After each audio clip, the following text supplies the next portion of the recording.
Dégage, c'est simple à comprendre. Bonjour, les dernières journées d'action des Gilets jaunes n'ont pas encore fait comprendre à Macron que sa place est ailleurs qu'à l'Élysée. Alors, je vais être encore plus clair. Les samedis 1er et 8 décembre, Macron a envoyé à nouveau les forces de l'ordre spécialisées, réprimer dans la violence les manifestants pacifiques. Encore et encore, Macron se cache dans son bunker, et ne parle pas au peuple. Son mépris envers le peuple de France est profond, et il vient affirmer dans une allocution enregistrée qu'il entend la colère des Français. Hypocrite et menteur, voilà ce qu'il est. Il s'adresse aux Français de loin, loin de ceux qui voudraient l'entendre dire tous ces mensonges en face d'eux pour lui répondre. Quand il dit écouter la colère des Français, il n'entend pas les très nombreux Macron d'émissions si souvent repris pendant les manifestations. Aucune mention de ceci dans son discours. Il n'entend pas non plus les demandes de rétablissement de l'impôt sur la fortune, peut-être symbolique mais auquel les Gilets jaunes semblent attachés. Par contre, des dizaines de milliers de lettres parviennent en ce moment à des foyers accusés de ne pas avoir déclaré de récepteur de télévision en 2017, alors qu'ils ne possèdent pas de télévision. L'administration des finances publiques leur demande 289 €, dont 150 € d'amende pour fausse déclaration, comme le prévoit le Code général des impôts dit Le Courrier. Ceci, bien sûr, Macron le passe sous silence. Si la situation n'était pas aussi grave, j'aurais envie de rire, jaune, en l'écoutant. Mais hélas, d'autres événements sont intervenus qui m'empêchent même de sourire, car une attaque sanglante est intervenue à Strasbourg ce 11 décembre. À l'heure où j'écris ces lignes, l'attentat a fait 4 morts et une douzaine de blessés très graves, dont la vie de plusieurs est menacée. Attaque commise par un musulman radicalisé et fiché S par les services de renseignement. Ces services ont fait leur travail, mais la politique de Macron n'a été suffisamment efficace ni pour empêcher l'attaque, ni pour arrêter le coupable.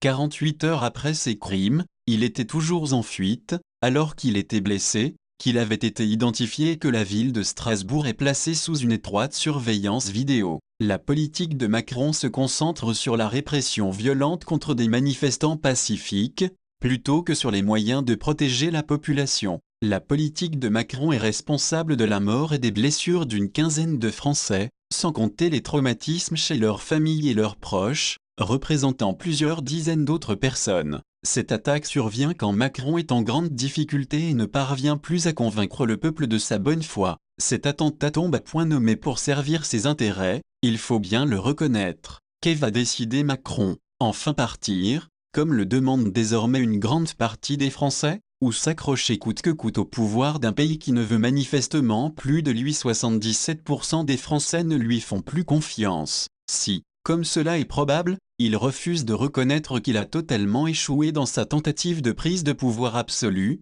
et qu'il refuse par conséquent de regarder la vérité en face. Alors il va probablement décréter l'état d'urgence et instaurer un couvre-feu. Conséquence malheureuse, ces décisions entraîneront automatiquement l'interdiction de tout rassemblement, et donc toutes les manifestations des Gilets jaunes. Macron, tant attaché à la liberté d'expression des Français, va en être terriblement attristé. S'il reste, Macron va se retrouver dans son palais, seul, haï de tout sauf de quelques valets hypocrites qui le laisseront croire qu'il est dans son bon droit divin, jusqu'au jour prochain où il verra trop tard qu'il était dans l'erreur et que les innombrables mécontents se sont finalement transformés de révoltés en révolutionnaires. Ils envahiront son cher palais si fraîchement rénové à grands frais, et le jetteront dehors, ou le traîneront dans les rues de Paris pour montrer au peuple de France qu'ils ont suivi sa requête. Ils seront venus le chercher. Ce que le pays peut craindre, c'est que dans sa spirale despotique, Macron entraîne la France dans une situation de répression encore plus violente et plus fourbe qu'elle ne l'est déjà. Oui, plus fourbe, quand la police confisque, par la force et sur ordre de Macron ou de son toutou castané, des casques et des masques, qui sont des équipements de sécurité et non des armes, et par ailleurs obligatoires dans certaines circonstances. C'est un vol ordonné par le pouvoir. Alors que le voile islamique dans un espace public, pourtant interdit par la loi, n'est jamais confisqué aux femmes qui le portent, encore moins par la force. 2 poids, 2 mesures. Oui, plus violente, quand Macron ne fait rien pour empêcher les forces de l'ordre de tirer à bout portant sur les manifestants. Le 8 décembre à Paris, un tir de flashball a arraché un œil à une jeune fille de 20 ans qui, comme l'immense majorité des manifestants, n'était pas armée, ne cassait rien, et ne jetait rien sur les policiers.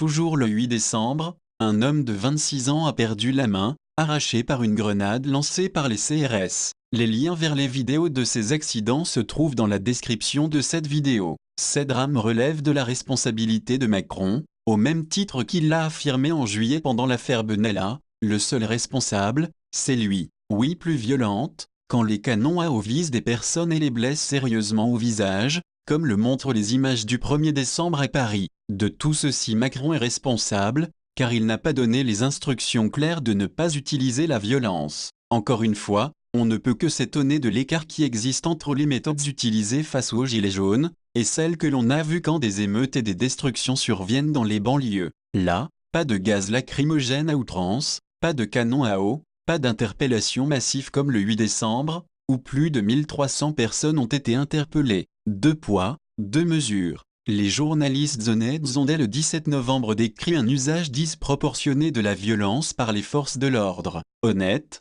c'est-à-dire ceux qui ne travaillent pas pour des organes de presse appartenant aux amis de Macron, proches de la haute finance mondiale. BFM Télé est devenu dans l'esprit de nombreux Français l'exemple le plus criant du mensonge tellement leur propagande est au niveau de celle des dictatures de l'histoire moderne. Mais il faut souligner qu'ils ne sont pas les seuls. Le fait que les gilets jaunes ne veulent plus voir les journalistes de BFM Télé sur les sites qu'ils occupent montre à quel point la confiance dans la majorité des médias est maintenant rompue. Si Macron choisit de s'accrocher désespérément au trône qui ne lui appartient pas, il finira comme les dictateurs qui l'ont précédé dans l'histoire. L'arrogance et le mépris de Macron pour le peuple français et ses institutions sont tels que la dictature en marche est devenue une dictature au pas de course. Pour lutter contre la dérive autoritaire de Macron et du gouvernement en place, il est du droit et même du devoir des Français d'agir maintenant. Pour tous les Français attachés à la France et à ses valeurs séculaires, et pas forcément à la République, le devoir est d'agir pour cette révolte du peuple en montrant son adhésion. Comment? Par la participation active, le soutien, ou le relais d'information. Une forme d'action est de ne pas consommer certains produits. Voyez par exemple la vidéo de l'heure de se réveiller, il décrit précisément comment protester en tant que consommateur. À nous de choisir ce qui est le plus important, nos petites habitudes, ou notre avenir et celui de nos enfants. Porter un gilet jaune dès la sortie du domicile est déjà un acte de résistance face à la dictature. Pour celles et ceux qui auraient peur de la répression, souvenez-vous de ceci. L'infime minorité des forces de l'ordre qui ont utilisé la violence contre les manifestants pacifiques ne représente absolument pas la généralité des policiers et gendarmes qui, au contraire, font preuve de bienveillance envers les gilets jaunes, ce qui en dit long sur leur soutien au régime en place. N'oubliez pas que 80% des policiers et gendarmes soutiennent le mouvement de révolte des gilets jaunes, car ils sont comme nous tous, une partie du peuple. Ce samedi 15 décembre, il y a un déploiement impressionnant de forces de l'ordre à Paris, avec des blindés comme pour le 8 décembre. Quand les policiers et gendarmes basculeront-ils dans le camp des gilets jaunes en renonçant à les réprimer? Quand les forces de l'ordre ne soutiennent plus le pouvoir qu'elles sont censées défendre, que reste-t-il à celui-ci pour se protéger? Pas grand-chose, sûrement. C'est pour cela qu'il faut continuer la lutte, ne rien lâcher et ne plus dialoguer avec celui qui refuse d'écouter. Macron n'a plus beaucoup de moyens ni de temps. Il cédera sous la pression et la vague finira par l'emporter loin, avec tous ceux qui l'ont soutenu. Alors seulement, les Français pourront reconstruire notre pays, car la France a besoin d'être rebâtie pour que l'avenir des Français ressemble à leurs rêves. Nous aborderons ce sujet en son temps. D'ici là, ne lâchons rien et croyons fermement à un avenir meilleur, sans Macron, ni aucun autre despote.